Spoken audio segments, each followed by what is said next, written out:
El amor que Adolfo Mejía sintió por la ciudad de Cartagena fue enorme y en constante crecimiento. Esto lo testimonia en muchas de sus obras que titula con el nombre de la ciudad, entre ellas el himno a Cartagena, el himno a la Universidad de Cartagena, el himno a la Virgen del Carmen y fundamentalmente el bolero Cartagena, que fue grabado en diferentes versiones en la voz de Montserrat Caballé, Alfredo Kraus, Carlos Julio Ramírez, Leda Dan y muchos otros cantantes de prestigio internacional. La ciudad palpitó desde su interior. Hay miles de pinceladas, no solamente desde la capacidad creadora de la música, sino dentro de la dimensión poética de Mejía. Algunos rasgos de sus pinturas muestran esa atmósfera cartagenera y, como bien lo dijera Esquivia Vázquez, Cartagena estaba tatuada en su alma.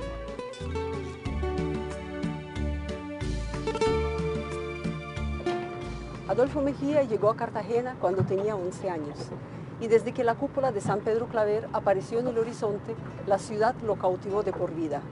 Adolfo Mejía viajó mucho, pero siempre regresó a su Cartagena.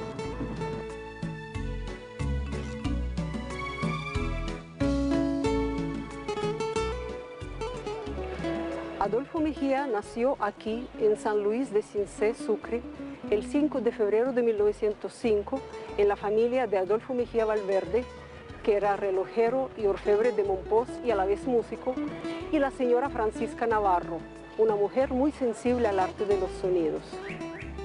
En el sitio donde hoy está esta casa, estuvo una vieja casa de palma y bahareque, donde vivió el maestro Adolfo Mejía Navarro, con su padre Adolfo Mejía Valverde y su madrastra doña Pepa Domínguez. En aquella esquina vivía mi abuelo Vigilio Iriarte y mi padre Fernando Iriarte fue siempre de esta casa porque prácticamente fue creado desde sus primeros años por el maestro Adolfo Mejía Valverde.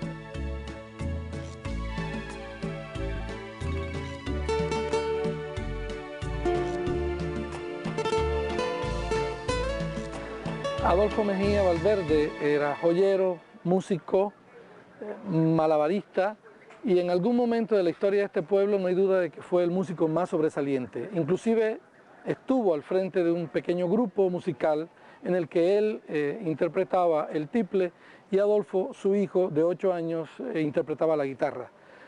Se considera que este grupo fue el kinder, el caldo de cultivo para el talento de Adolfo Mejía Navarro. Mi opinión sobre Adolfo Mejía y su verdadera contribución no se restringe a lo que llamamos música culta. Justamente me interesa por todo lo contrario, porque es uno de los músicos que le tocó negociar esa idea de pertenecer a la música culta o a la otra música. Él era simplemente un músico, un profesional de la música. Así son todos los músicos.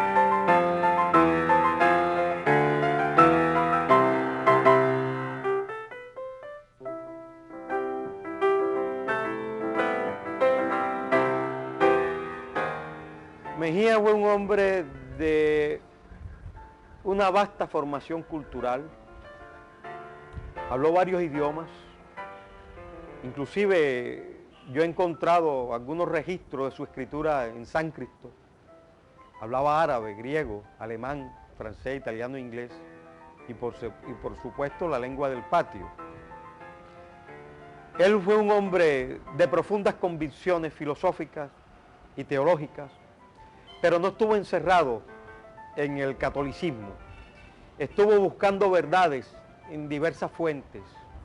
Yo viví en la calle de San Pedro Mártir casi toda mi juventud y en esa calle conocí a Adolfo Mejía, que también era un muchacho y era aficionado a la pintura. Adolfo Mejía después se dedicó a la música y aprendió a tocar guitarra en forma más perfecta y otros instrumentos. En el barrio de San Diego, mi señor padre Francisco Leoduy Benito Rebollo, allá por los años de 1922, tenía una especie de estudiantina. Estaba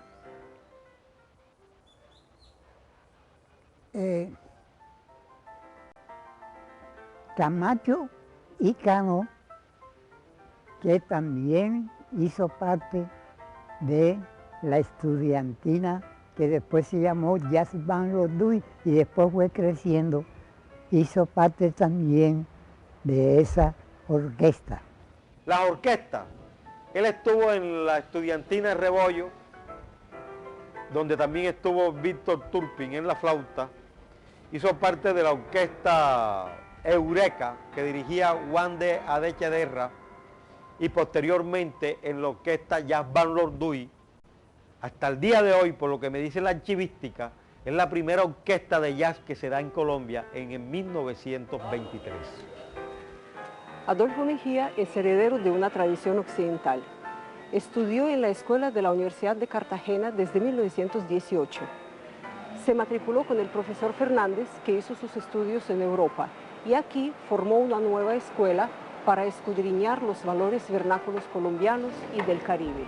Mejía recibe esa sembradura musical de la escuela italiana que ya había echado raíces en el instituto desde la época de Lorenzo Margotini, Tito de San Giorgi, Juan de Santis, Alfonso Bardi, que serían sus profesores italianos. Pero él nunca estuvo a gusto con la filosofía y las políticas que delineaban esta cultura musical, porque de alguna manera ponía a los músicos de espalda a sus raíces. Y Mejía asumió como nadie su condición de hombre mestizo, y esto lo deja fielmente en su obra, la pequeña suite, los bambucos, los pasillos.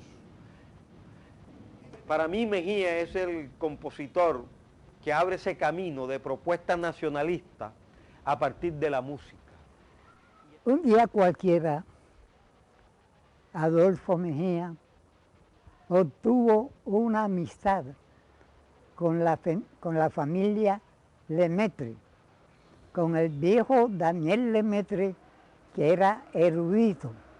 Él sabía pintura, sabía música, componía música popular, y el viejo Lemaitre se lo llevaba para su casa y allá lo impulsaron. Nace bella en la montaña la lavanda azul, y en las alturas su perfume esconde níveo tú. Con mis pesares y quebrantos tú vives en el ensueño de mis cantos. En esta iglesia de Santo Toribio, en 1930, Adolfo Mejía se casó con Rosita Franco. Meses después se fue a Nueva York en compañía de Ladislao Orozco, joven músico cartagenero, a buscar suerte en tierras del norte.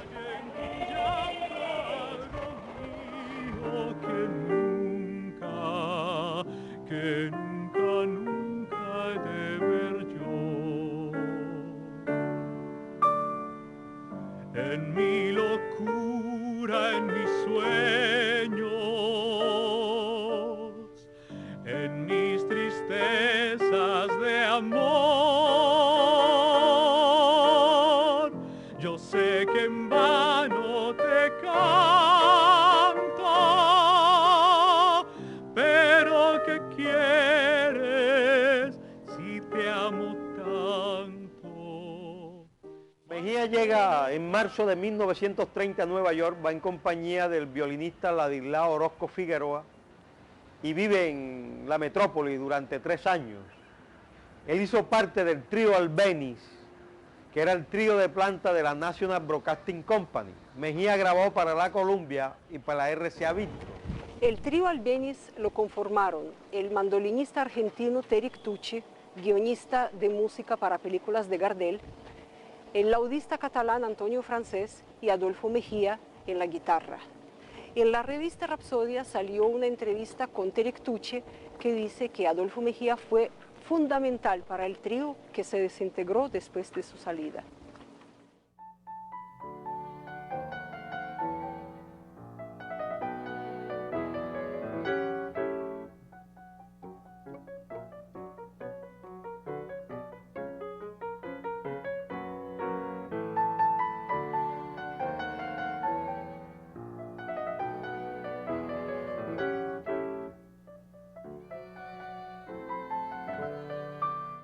Bueno, mis recuerdos son a partir de los 7 años, que fue cuando yo lo conocí a él, porque él pasaba viajando. Cuando él se fue, mi mamá quedó embarazada y no lo vine a ver sino cuando, después de 7 años, fue que vine a conocerlo a él. Ahí nos quedamos muy sorprendidos porque yo cuando lo vi, lo primero que hice fue tirarme en los brazos de él y él me ha cargado y se me ha sentado en las piernas. Y empezó a hacerme cariño y a preguntarme cosas. Y yo con pena, naturalmente, lo extrañaba mucho, no sé.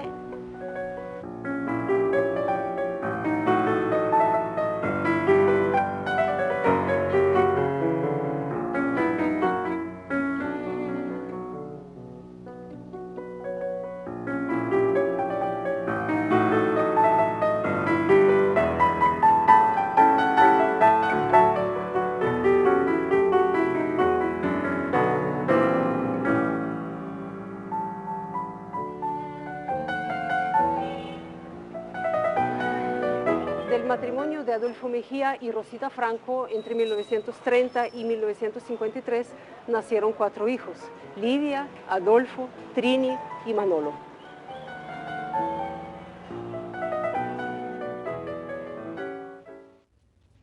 Yo conocí al maestro Adolfo Mejía cuando era muy niña, cuando él regresaba de sus viajes a los Estados Unidos.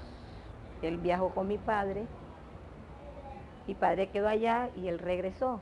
Entonces fue cuando comencé a tener contacto con él.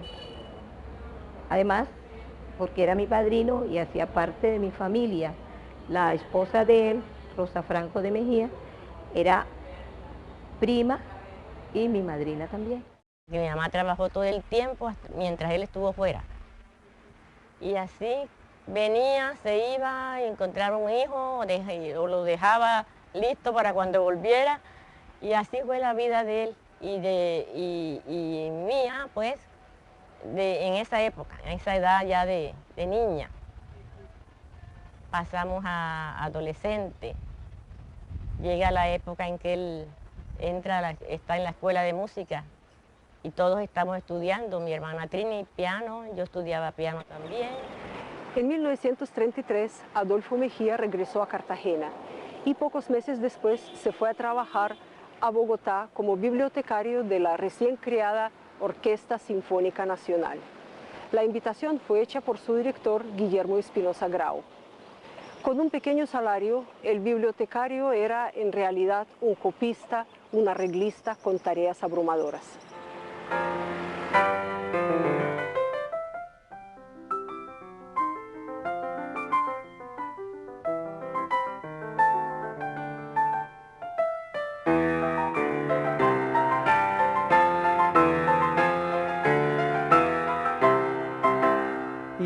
entonces regresó a Colombia y quiso participar dentro de un movimiento muy importante que en ese momento se gestó.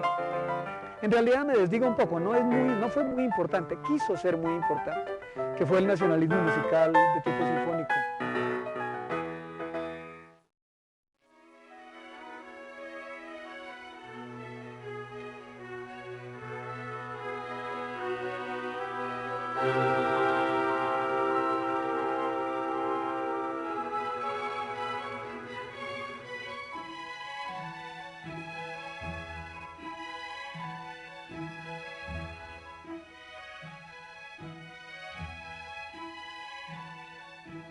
En 1936, Adolfo Mejía ingresó formalmente al Conservatorio Nacional de Música en Bogotá.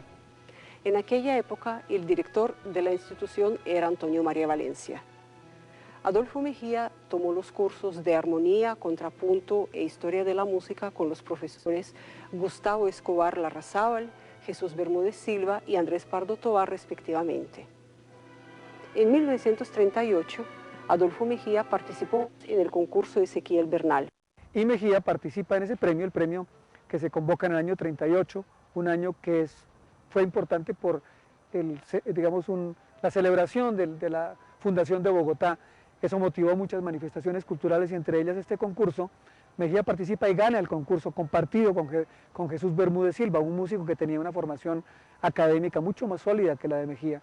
Y la contribución de él es haber logrado lo que no hizo Bermúdez Silva justamente. Bermúdez Silva hizo un nacionalismo musical de tipo abstracto, mientras que Mejía se le ocurrió en su obra incluir por primera vez dentro de lo que es la música académica colombiana, la música costeña, y abrir un campo que después muchos otros compositores, digamos, siguieron.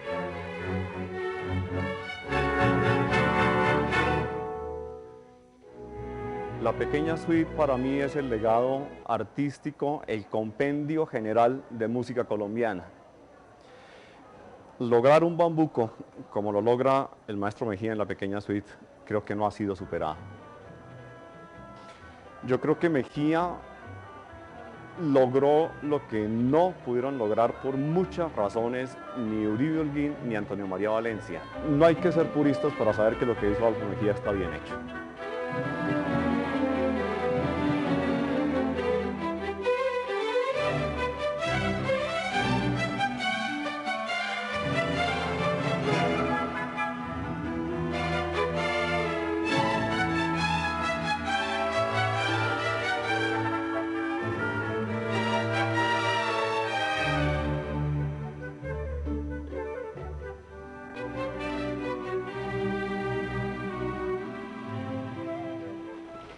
El premio consistía en una beca de estudios avanzados en Europa.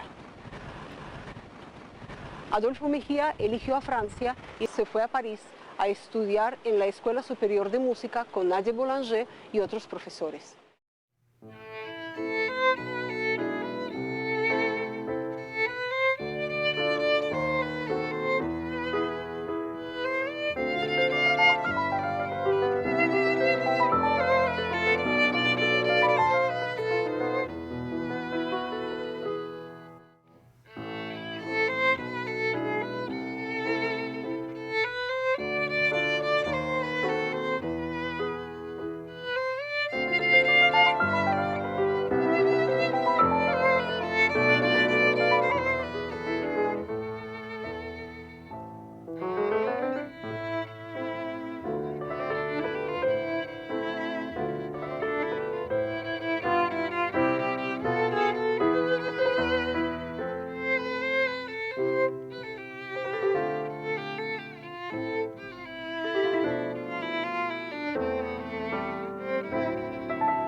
Aquí, en la Escuela Normal de Música de París, Adolfo Mejía estudió con Nadia Boulanger en 1939.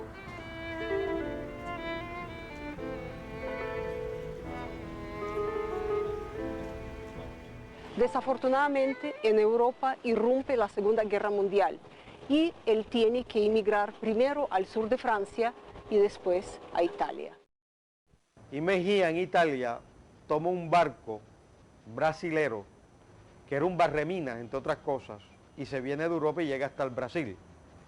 Era una alta carga explosiva ese viaje, y sobre eso hay testimonios fotográficos donde Mejía está tocando guitarra en el barco. Al llegar al Brasil, por esas coincidencias, las circunstancias, está el orquestador polaco, Leopoldo Stokowski, dirigiendo la orquesta de jóvenes americanos. Mejía es invitado a esa orquesta. Leopoldo Stokowski y Gustavo Lemaitre viajan a Nueva York. Y es el reencuentro de Mejía con Nueva York.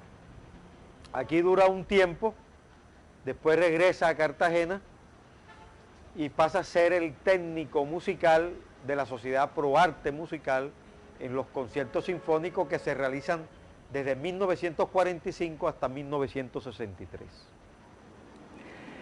En los conciertos de los festivales de Pro Arte Musical de Cartagena participaron orquestas y solistas de la talla de Andrés Segovia, Nikita Magalov, Jesús San Romá, Antonio María Valencia, Alexander Brodsky, Misha Elman, entre muchos otros. Los conciertos se realizaron en el Teatro Cartagena y en el Teatro Municipal.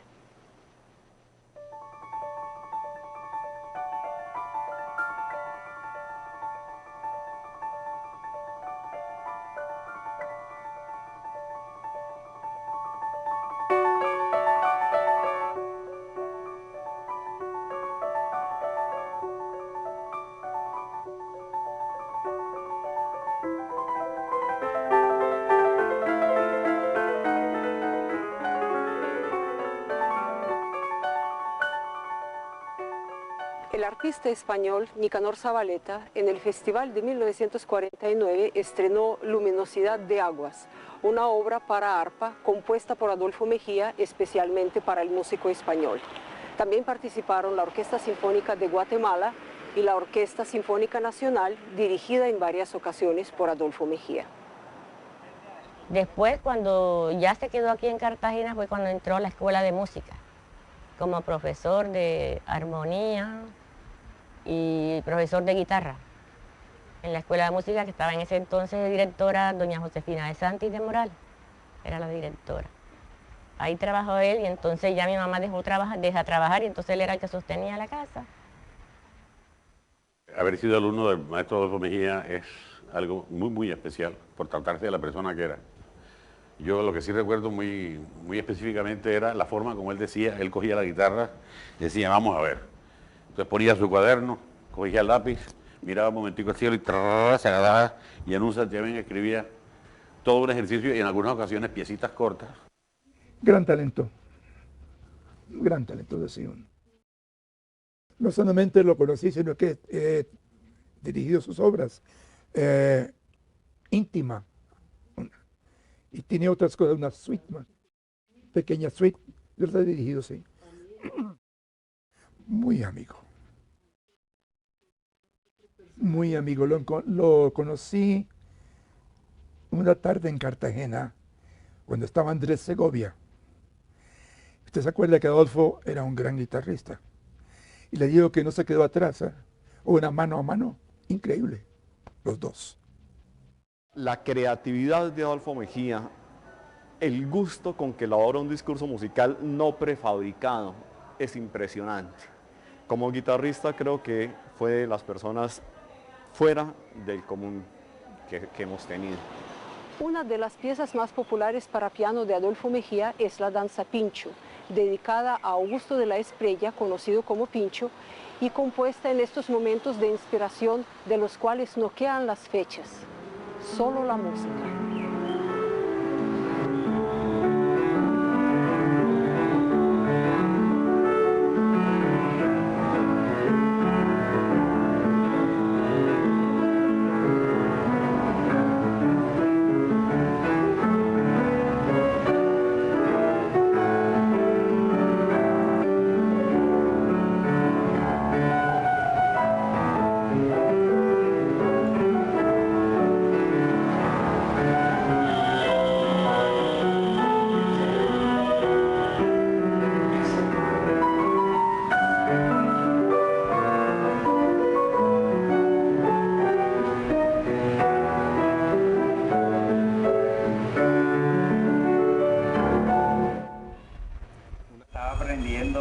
decía, no, eso no así.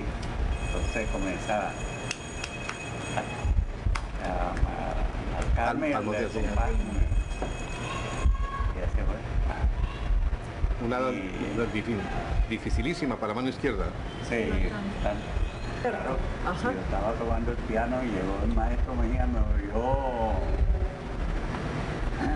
vio tocando ahí con una mano y se quedó así un rato viendo y entonces me dice, ok, sí, bueno, y jugando el piano. Me dice, aparta, un momentito. Y tráeme el papel de música. Comienza terminó ahí mismo. Le puso de una vez, le puso pincho, porque no fue ni después, sino en el mismo momento ese le puso pincho. El enamorarse de una obra es como enamorarse de una persona, es una química, ¿no? Porque esa energía está ahí, ¿no? Yo empecé a tocar con el maestro Adolfo Mejía, los dos bambucos, el pincho, luego le agregué la otra danza, Trini, luego el burrito, y todo el mundo me gustaba como tocaba yo Adolfo Mejía. Y yo empecé a tocar esas obras en la Universidad Nacional. Entonces yo en Europa, la primera parte tocaba pues, compositores universales, y en la segunda parte siempre mis colombianos. Siempre fueron muy bienvenidos, en Varsovia, en París, en Alemania. Siempre alguien venía a preguntarme que si tenía la música. El maestro era una persona muy esquiva a la publicidad, por ejemplo. Muy esquiva a la cámara fotográfica. A ustedes les va a costar mucho trabajo encontrar fotografías de él. Pero yo lo recuerdo caminando por las calles de San Diego, generalmente con vestido blanco, con corbata negra, y el saco en el hombro. Nunca se ponía el saco, lo llevaba siempre en el hombro. En el saco llevaba hasta platanitos, creo yo. Era una persona muy amable, muy culta, muy culta. El maestro autodidacta, pero era una esponja para absorber cultura. Sabía, leía y podía hablar de cualquier tema que le pusieran. Tan inquieto era que yo creo que llegó a aprender árabe, hablando con los libaneses aquí en las calles de las carretas en Cartagena. Cuando él vino de París, él vino con bigote y barba, que es la pintura que él se hizo, el autorretrato ese que no está aquí. Y a mi madrina, o sea, la esposa, no le gustaba verlo con esa barba y ese bigote. Entonces, en una noche de esas que salió él con los amigos y esto, vino un poquito tragado. Se levantó por la mañana, cuando se iba a afeitar, él se mira en el espejo y se ve que tenía media barba y medio bigote. Y entonces él le decía a mi madrina, no le decía su nombre, le decía Juana. Ellas se decían Juana y Juan. Pues dice, Juana, venga acá, ¿y qué fue lo que me pasó? Porque estoy así, se me dijo, yo no sé.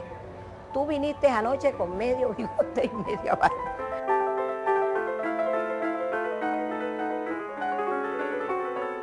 A veces lo veíamos en posición yoga, con los dedos aquí así, meditando. O si no, lo veíamos sacando crucigramas, le fascinaba. Le gustaba jugar ajedrez, jugaba muchísimo con mi madrina el ajedrez.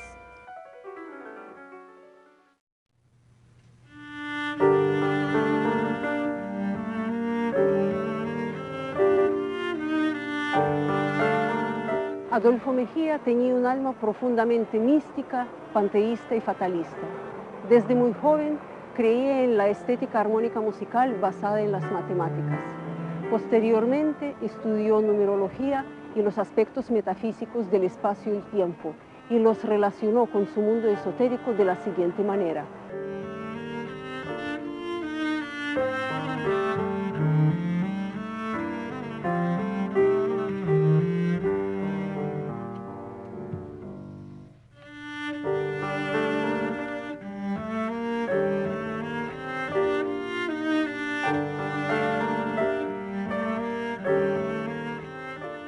Se puede testimoniar con mayor énfasis que el espíritu poético de Mejía retrata esta dimensión esotérica.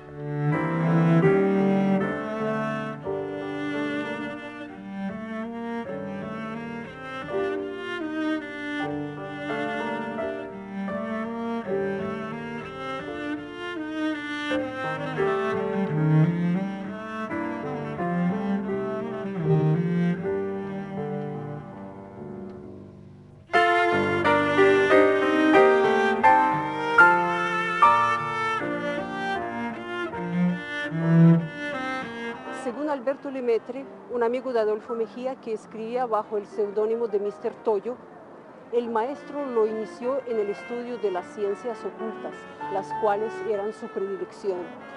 Sabía mucho, pero era muy hermético. Su misión quizá no era la de pasar el mensaje, sino de callar. María, que unos libros que no los tenía, los conseguía en España, los mandaban. El Kybalión, por ejemplo, es un gran libro, y ese libro no se conseguía, y él lo tenía. Y entonces, que se alama ahí, y sabía mucho de eso. Y hay una cantidad de detalles que usted no te queda muerto. Entonces, ¿sabe que nosotros todos caminamos con los ojos cerrados? Todos nosotros, todos. Caminamos así. Eso no lo sabe nadie. Él era como muy reservado en cuanto a eso. Él hablaba mucho sobre las cosas del espíritu y de la... Y es más, tiene una poesía que yo creo que todo el mundo la conoce, que se llama Más allá o algo así. Y caminaba el hombre por agobiadores arenales. No comenzaba la jornada, ya la había comenzado. Quién sabe desde cuándo y cuántas veces, pero él siempre creía que comenzaba. Cerró los ojos y desde un mundo silencioso, oscuro y vacío, llegaron a él los ecos de las puras armonías. Oyó cantar y la canción decía: allá, más allá, sigue, camina, camina. Y la canción que escuchaba seguía: allá, más allá, cuando todos los soles se apaguen, estarás en la luz. Los estudios esotéricos de Adolfo Mejía son una página completamente desconocida de su vida. Surgen muchas preguntas al respecto. ¿Quién lo inició en eso? Fue en Nueva York en 1930 donde pudo haber conocido la escuela de Gurdjieff y su doctrina del cuarto camino. ¿Por qué eligió a París como sitio de sus estudios en Europa? ¿Será porque cerca quedaba la escuela de Gurdjieff? En 1950 Adolfo Mejía volvió a visitar a París. Fue una despedida simbólica del maestro que murió en 1949, ¿o son puras coincidencias? El sitio preferido de él fue la sala donde estaba su piano, que era donde él componía su música, y el altillito donde él tenía su hamaca. Componía ahí sus versos, porque también era un poquito poeta. Sí. Tenía, además del piano, su guitarra, que siempre la tenía colgada dentro del escaparate. Su guitarra, y tenía una flauta, porque le gustaba también tocar la flauta y la tocaba muy bien. Sí. Esos eran los instrumentos que él tenía. El piano hoy lo tiene mi hermano Manolo en Cali, y la guitarra también la tiene él. Más importante, porque creo que tengo yo, pues, este instrumento. Aunque ya hay que hacerlo una pequeña cirugía, porque son tantos años pues sin utilizarlo. Y sí, pues para mí pues eso es de un valor incalculable. Pues. Mi papá era una persona muy desprendida, inclusive con la misma música de él pues quedó mucha música regada en sitios que nosotros nunca hemos sabido pues qué hay ni dónde están. Pues. El piano que estaba aquí en esta sala, que él tocaba con su pijama. A las 2, 3 de la mañana, 4 de la mañana, que la gente se quejó porque decía que como esto era una cárcel, un ladrón o un señor vestido de presidiario se había volado para venir a tocar piano aquí, y era el maestro Mejía con su pijama. El maestro le pusieron pues su denuncia en la policía y tuvieron que venir a hacer un arreglo con él para que él tocara más pasito, sobre todo en las madrugadas, ¿no? Él tenía también su manera jocosa de decir las cosas, le gustaba la poesía, mucho el lenguaje de Cervantes, muy quijotesco, muy galante con las damas, tuvo mucha suerte con las mujeres. También lo perseguían las damas, no sé si era por su música o por él, pero siempre tenía sus amiguitas por ahí, claro que mi mamá no se enteraba de eso, pero yo sí me enteraba y los demás también. Muy bohemio. En mi casa regularmente los viernes o sábados había bohemia.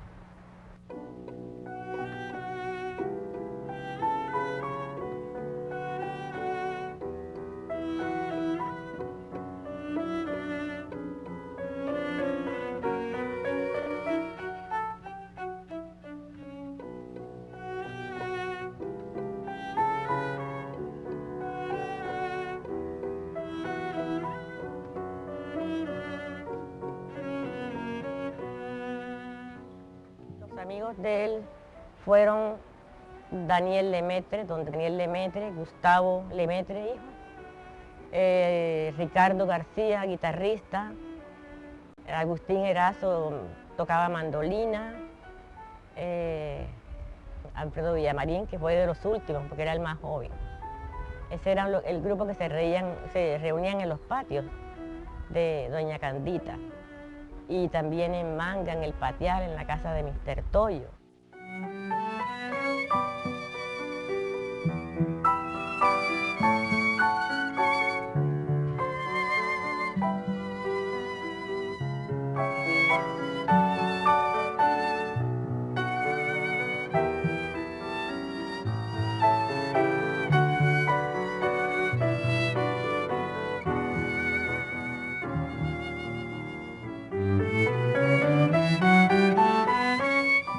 Y la señora Candita, una persona muy querida, muy encantadora, muy alegre. Aquí todos los sábados se reunían el profesor Mejía, Villamarín, Lemaitre, muchos amigos de ella. Preparaban comida, cantaban, bailaban, recitaban. El profesor Mejía era un hombre muy romántico, muy encantador. Bueno, yo siempre consideré al maestro Mejía como mi segundo padre, como yo le decía, porque era la afinidad que teníamos. Primero, él muy amigo mío, muy cariñoso conmigo, era una transmisión pues, que traía pues, ya de mi padre y me la presentaba a mí. Y yo sentía en él mucho parecido con mi padre. Mejía fue un hombre de una bohemia profunda en cualquier lugar de la tierra donde se encontrara, ya sea en París, en Madrid, en los Estados Unidos, en los patios de Candita Roja y el patio en Torices, en la calle Bogotá de Patricio Piñeres, fueron los escenarios naturales de esa bohemia donde la música siempre fue presencial. Esa fue una bohemia rica y al mismo tiempo estranguladora, porque se fue diluyendo esa vida donde una sociedad cartagena encerrada en sus prejuicios, en sus anacronismos culturales, los fue cerrando y el patio entonces sería el lugar contestatario de su otra forma artística.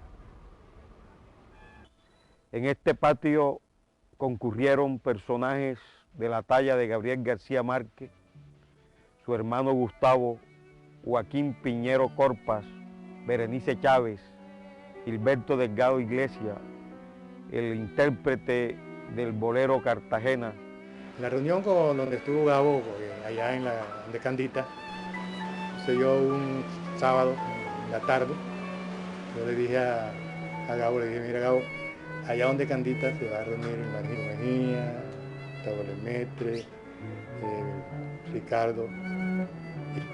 Quiero que vayas allá, te van a hacer una comida. ¿Cómo no? Fue. Llegamos allá, nos sentamos ahí en el patio, empezaron a hablar. Ahí estoy muy contento, estoy muy entusiasmado, porque él Ya él conoció a Adolfo Mejía primero que yo, bastante antes. Porque cuando Davidito quería tomarnos el pelo nosotros, necesitaba que hablaran en árabe. Aquí había una mata de trinitaria, había un cuadro que él pintó de esa mata de trinitaria, muy lindo.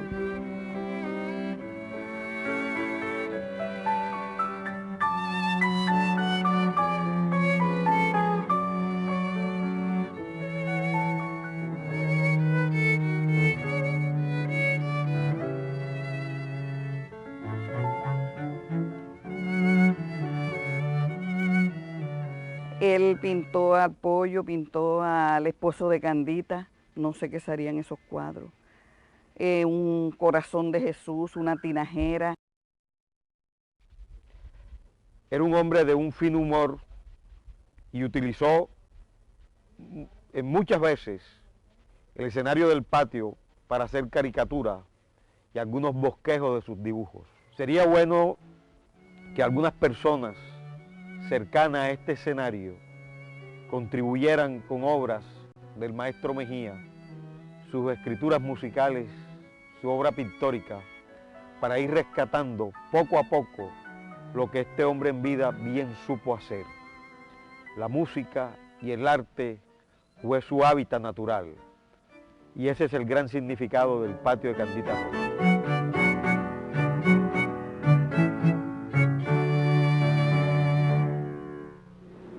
Según un testimonio de Alfredo Pernet, un amigo de Adolfo Mejía, el maestro evitó hasta el final todas las formas de halago exterior.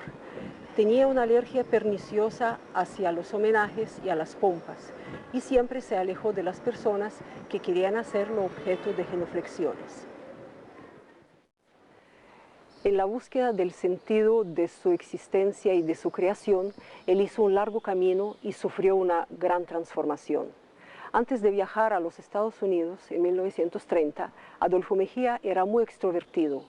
En una entrevista habló de sus actividades musicales y planeó llegar a los triunfos definitivos en su vida artística. 15 años después, él ve su misión de una manera muy distinta y lo expresa en sus poemas así. Yo he logrado bajar, sin darme cuenta, al fondo de mí mismo. Allí no voy, ni vengo, ni transcurro. Es un mundo aparte, del que al volver, si pienso y si discurro, no puedo dar razón con ningún arte. Una posible interpretación de eso es que Adolfo Mejía se dio cuenta de las limitaciones para expresar lo que sentía y como un gesto de humildad y de modestia rechazó y postergó todos los homenajes. Tal vez por eso fue tan despreocupado por el destino de sus obras que regalaba a los amigos, y por eso muchas de ellas se perdieron.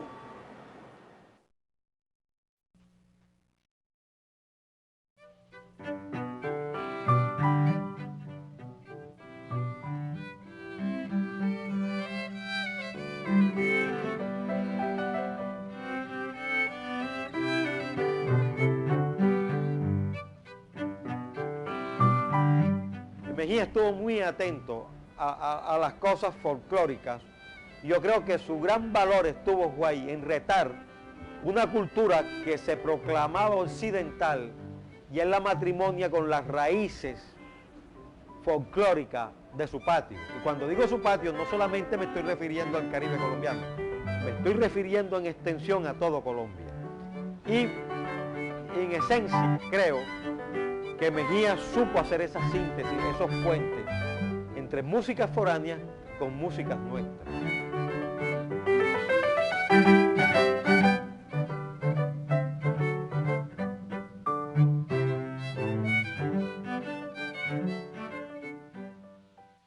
Para mí, ¿qué representa el maestro Adolfo Mejía en ese marco de la música erudita?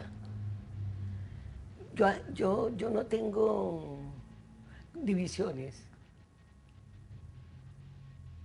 Si yo me siento, digamos, a tocar Mejía, para mí puede ser tan importante como tocar unas mazurcas de Chopin o o tocar unos intermezos de Calmo o unos intermezos de Brahms. La música de Mejía salía así como con una espontaneidad y un calor. Yo creo que no estaban pensando mucho en su gloria personal, sino en el goce que les daba hacer música para sus amigos o para gozar, ¿no? Pero en Mejía siempre hay una línea conductora de madurez musical, que es bien importante. Entonces, allí que se nota su paso por París, sus contactos muy fuertes con lo que fue el movimiento, comillas, impresionista, y cómo ese impresionismo fue diferente al que tuvo Guillermo Uribe con Vincent Dandy y la Escuela Normal de Música de París.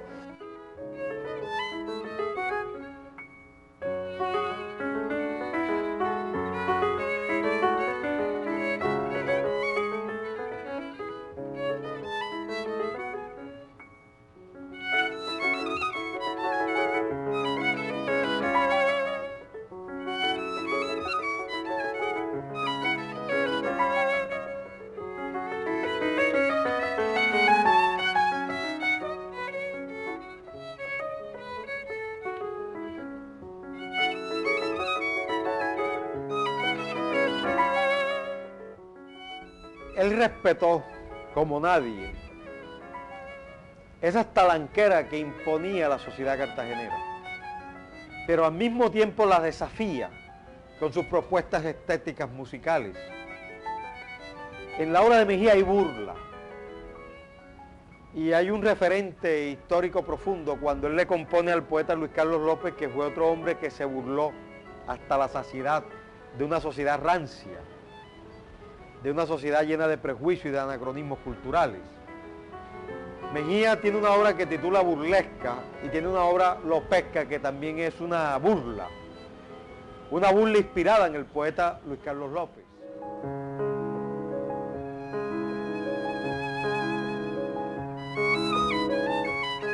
Es un buen melodista, es un buen compositor de himnos. El himno de la Marina, que es uno de los mejores que tenemos, en mi opinión, comparable y si no mejor en algunos aspectos que el himno nacional colombiano, fue su composición. Fue músico también justamente en la banda de la Marina, de allí en Cartagena. Viva Colombia, soy marinero, por mi bandera, por mi heredad, vivo en las olas de los cielos, soy caballero de la mar. La Armada Nacional en 1955 condecoró al maestro Mejía con la Orden Naval Almirante Padilla en el grado de caballero. La Universidad de Cartagena le otorgó el título doctor honoris causa en Humanidades en 1970. En el mismo año también el Instituto Colombiano de Cultura le hizo acreedor del Premio Nacional de Música. Adolfo Mejía fue el primer compositor nuestro en recibirlo. Singular honor fue compartido con otros dos grandes artistas, Pedro Nel Gómez en Artes Plásticas y León de Greif en Literatura.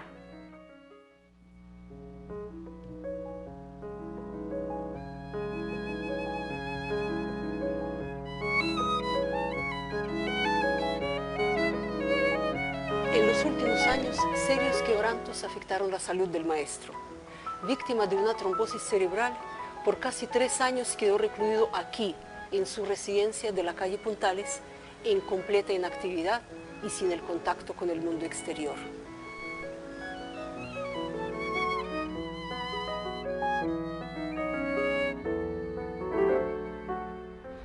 En la noche del 6 de julio de 1973, a los 68 años de edad, un infarto cardíaco epilogó la vida de uno de los compositores más dotados que ha tenido nuestro país.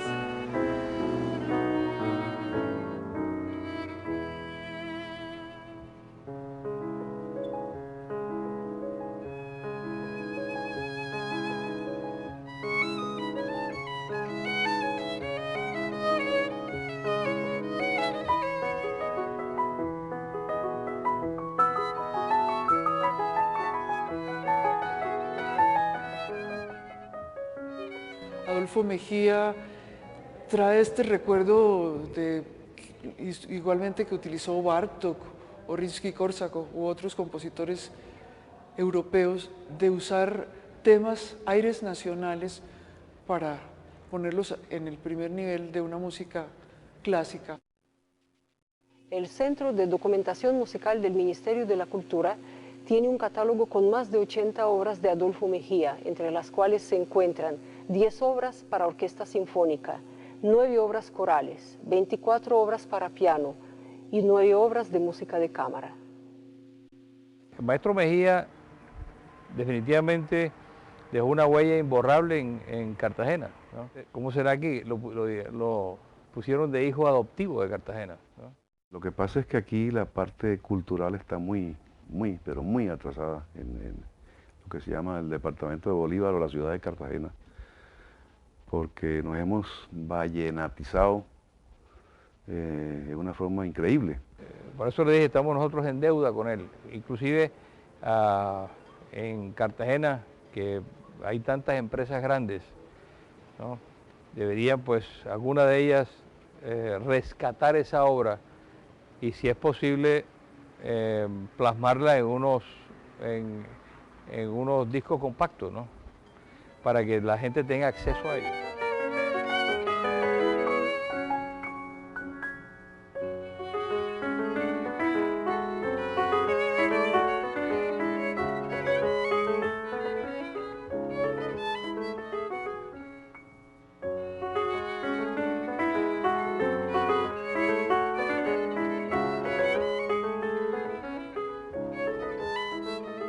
En el Teatro Heredia, Adolfo Mejía dirigió muchos conciertos y estrenó varias de sus obras. Inclusive existió un movimiento para cambiarle el nombre al teatro y ponerlo Teatro Adolfo Mejía. Pero como escribió Luis Antonio Escobar, su ciudad no lo supo comprender ni exaltar debidamente y a tiempo. De nada sirven ahora los decretos de alabanzas a los talentos muertos. De nada han servido en la querida Cali los decretos de publicación de las obras de otro gran compositor de talento, Antonio María Valencia, ni en Antioquia para resaltar la labor de Gonzalo Vidal. Los grandes compositores colombianos siguen siendo ignorados olímpicamente por todos los gobiernos y entidades culturales. Persistimos por una cultura que se nos ha impuesto a ser extranjero auditivo en nuestras propias sonoridades. Pero si ahondamos en las profundas raíces que nos alimentan desde más pasados remotos, podemos reconstruir estas verdades, porque tenemos los postes indicadores para llegar a esos caminos y a esos cruces culturales. La cultura no se puede encasillar en lo personal. Si bien nace como un fenómeno de lo particular, su destino final es lo colectivo, es poner en circulación esas obras de los grandes creadores.